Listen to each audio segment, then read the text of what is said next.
ಏನು ಅಂತಂದರೆ ಒಂದು ಕಡೆ ಈ ನಿಮ್ಮ ಮೇಲೆ ನೀವು ನಂಬಿಕೆ ಇಡೀ ದೇಶ ಅಲ್ಲ, ಇಡೀ ವಿಶ್ವವೇ ನಿಮ್ಮ ಪಾದದ ಕೆಳಗಿರುತ್ತೆ ಅಂತ ಅದನ್ನು ತೋರಿಸ್ದವರು ಕೂಡ.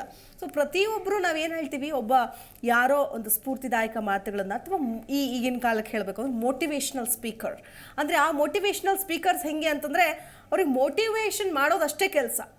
ಬಟ್ ಸ್ವಾಮಿ ವಿವೇಕಾನಂದ ಅವರು ಹಾಗಲ್ಲ, ಅವ್ರು ಹೇಳಿದಂತೆ ಬದುಕಿ ತೋರಿಸಿದವರು. ಅದರ ಜೀವನ ಕೂಡ ಹಾಗೇ ಇತ್ತು. ಸೊ ಆದರ್ಶ ವ್ಯಕ್ತಿ ಅಂತ ಹೇಳ್ತೀವಲ್ಲ, ಹಾಗೆ ಆ ಆದರ್ಶ ವ್ಯಕ್ತಿ. ಸೊ ಕೇವಲ ಹೇಳಿದಂತೆ ನಡೆದುಕೊಂಡಂಥವ್ರು ಅಥವಾ ನಡೆದುಕೊಳ್ಳೋರು ತುಂಬ ಅಪರೂಪ.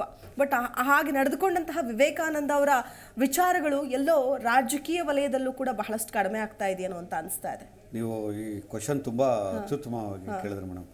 ಈ ರಾಜಕೀಯ ನಾಯಕರು ಯಾವ ರೀತಿ ಅಂದರೆ, ಅವರು ಮಾತಾಡೋದು, ಇವಾಗ ಯಾವುದೋ ಒಬ್ಬ ಚಿಕ್ಕಬಳ್ಳಾಪುರ ದೊಡ್ಡಬಳ್ಳಾಪುರ ಶಾಸಕರು ಮೋಟಿವೇಶನ್ ನೋಡಿರ್ತೀವಿ ನಾವು.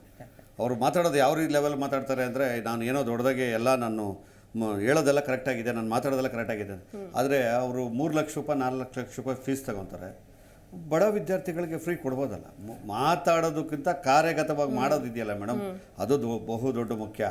ಬಟ್ ನೀವು ಹೇಳ್ದಂಗೆ ಇವತ್ತಿನ ಈ ರಾಜಕಾರಣಿಗಳು ಯಾವ ರೀತಿ ಅವರೇ ತಮಗೆ ಯಾವ ರೀತಿ ಯುವಜನತೆಯನ್ನು ಬಳಸ್ಕೋಬೇಕೋ ಆ ರೀತಿ ಬಳಸ್ಕೋತಾರೆ ಹೊರತು ಯಾರೂ ಕೂಡ ಅವನ್ನ ಮಾರ್ಗದರ್ಶನವಾಗಿ ಅವನ್ನ ತಿದ್ದಿ ಬುದ್ಧಿ ಅವನ್ನ ಒಳ್ಳೆ ದಾರಿಗೆ ತಂದು ಮಾಡು ಅಂತ ಹೇಳೋದು, ನೀನು ನನ್ನ ಜೊತೆಲಿರೋ ನಾನು ಏನೋ ಮಾಡ್ತೀನಿ ಅಂತ ಹೇಳೋದು. ಪಾಪ ಅವನೊಂದು 5 ವರ್ಷನೋ 3 ವರ್ಷನೋ ಅವ್ರು ಹಿಂಬಾಗ್ಲಿಕ್ಕೆ ಇರ್ದ, ಅವನೇನು ಮಾಡ್ತಾನೆ ಎಲ್ಲ ನೆಕ್ಸ್ಟ್ ಇವ್ರು ಹಂಗೆ ಮಾಡಕ್ಕೆ ಶುರು ಮಾಡ್ತಾರೆ. ಇದೇ ಪರಿಸ್ಥಿತಿ ಮುಂದುವರಿತದೆ ಹೊರತು ರಾಜಕೀಯ ನಾಯಕರುಗಳು ಪಾಪ ವಿದ್ಯಾರ್ಥಿಗಳನ್ನು ಯೂಸ್ ಮಾಡ್ಕೊಂಡು ಇವಾಗ ಎಲ್ಲೋ ಒಂದು ಕಡೆ ಸ್ಟ್ರೈಕ್ ಮಾಡಬೇಕು, ಗಲಾಟೆ ಮಾಡಬೇಕು, ಅವ್ರನ್ನ ಉರ್ದುಂಬಿಸೋದು, ಕೀ ಕೊಡೋದು ಅವ್ರಿಗೆ. ಅಲ್ಲಿ ಹೋಗಿ ಗಲಾಟೆ ಮಾಡಿರಿ, ಆ ಸರ್ಕಾರದ ವಿರುದ್ಧ ಮಾಡಿ, ಈ ಸರ್ಕಾರದ ವಿರುದ್ಧ ಮಾಡಿ, ಹಂಗೆ ಮಾಡಿ ಹಿಂಗೆ ಮಾಡಿ ಅಂತ ಹೇಳಿ ಪಾಪ ಅವ್ರನ್ನ ಎಲ್ಲೋ ಒಂದು ಕಡೆ ದಾರಿ ತಪ್ಪಿಸು. ಯುವಜನತೆ ತಪ್ಪು ಅಂತ ನಾನು ಹೇಳ್ತಾ ಇಲ್ಲ. ಪಾಪ ಅವ್ರು ಮುಂದಿನ ಅವ್ರಿಗೆ ಏನಂದ್ರೆ ಮಾರ್ಗದರ್ಶನ ಕೊಡಬೇಕು. ನೋಡು, ನೀನು ಒಳ್ಳೆ ಪ್ರಜೆ ಆಗ್ಬೇಕಾದ್ರೆ ಹಿಂಗಿರ್ಬೇಕು, ಈ ರೀತಿ ನಡ್ಕೋಬೇಕು, ಈ ರೀತಿ ಸಮಾಜದಲ್ಲಿ ಬೆಲೆ ಕೊಡಬೇಕು, ದೊಡ್ಡವ್ರಿಗೆ ಬೆಲೆ ಕೊಡಬೇಕು, ಹಿರಿಯರಿಗೆ ಬೆಲೆ ಕೊಡಬೇಕು. ನೀನು ಕೆಲವೊಂದು ಸಂಸ್ಕಾರ ಸಂಸ್ಕೃತಿ ಇರ್ತಕ್ಕಂಥ ಮನೆಯೊಳಗೆ ಆ ಥರ ಇದು ವಾತಾವರಣ ಇದೆ. ಆದರೆ ಕೆಲವೊಂದು ಕಡೆ ಏನಾಗಿದೆ ಅಂದರೆ, ನೀನು ಏನಾರ ಮಾಡೋ ನಾನು ನೋಡ್ಕೊತೀನಿ, ಇವಾಗ ಅದೇನು ಮಾಡ್ತೀಯ ಮಾಡ್ಕೊಬಾರ ನಾನು ನೋಡ್ಕೊತೀನಿ ಅನ್ನೋ ರಾಜಕೀಯ ನಾಯಕರು ಪ್ರೇರಣೆಯಿಂದ ಅರ್ಧ ಯುವಜನತೆ ಇವತ್ತಿನ ದಿವಸ ತಮ್ಮ ಜೀವನ ಹಾಳು ಮಾಡ್ಕೊತಾ ಇದ್ದಾರೆ ಮೇಡಮ್. ನಾವು ತಮ್ಮ ವಾಹಿನಿ ನಿಜವಾಗ್ಲೂ ತುಂಬ ಒಳ್ಳೆ ಕಾರ್ಯಕ್ರಮ ಮೇಡಮ್, ಇದು ನಿಜವಾಗ್ಲೂ ಬ್ಯೂಟಿಫುಲ್ ಕಾರ್ಯಕ್ರಮ. ನಿಮ್ಮ ವಾಹಿನಿಗೆ ಧನ್ಯವಾದ ಹೇಳ್ಬೇಕು. ಯಾಕೆಂದರೆ ಇಂಥ ಒಳ್ಳೆ ಕಾರ್ಯಕ್ರಮನ ಸಬ್ಜೆಕ್ಟ್ನ ಜನಗಳ ಮಧ್ಯದಲ್ಲಿ ಇಡುವಂಥ ಕೆಲಸ ಮಾಡಿದ್ದೀರಿ.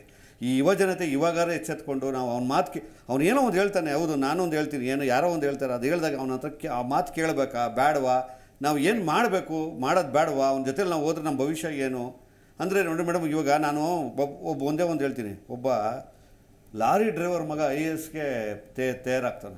ಲಾರಿ ಡ್ರೈವರ್ ಮಗ ಅವನು ಲಾರಿ ಅವನು ಪಾಪ ಓಡಿಸಿ ಬಂದು ತಿಂಗಳಿಗೆ 10,000 15,000 ಅಮ್ಮ ಮನೆ ಕೆಲಸ ಮಾಡ್ತಾರೆ. ಈ ಅಪ್ಪ ಲಾರಿ ಡ್ರೈವರ್ ಕೆಲಸ ಮಾಡ್ತಾರೆ. ಅವ್ರ ಮಗ IASಗೆ ಟ್ರೈ ಮಾಡೋನು ಮೇಡಮ್. ಅಂಥ ವಿದ್ಯಾರ್ಥಿಗಳು ಇದ್ದಾರೆ. ಬಟ್ ಅದರಲ್ಲೂ ಕೂಡ ಕೆಲವರು ದಾರಿ ತಪ್ಪಿರೋ ವಿದ್ಯಾರ್ಥಿಗಳು ಜಾಸ್ತಿ ಅವರೇ. ಈ ಒಂದು ಏನು ಗೊತ್ತಾ ಈ ನಮ್ಮ ಟ್ರಾಫಿಕ್ ಪೊಲೀಸ್ನವ್ರು ಪಾಪ ಅವರು ಎಷ್ಟು ಅಂತ ಕಂಟ್ರೋಲ್ ಮಾಡಿದ್ರು.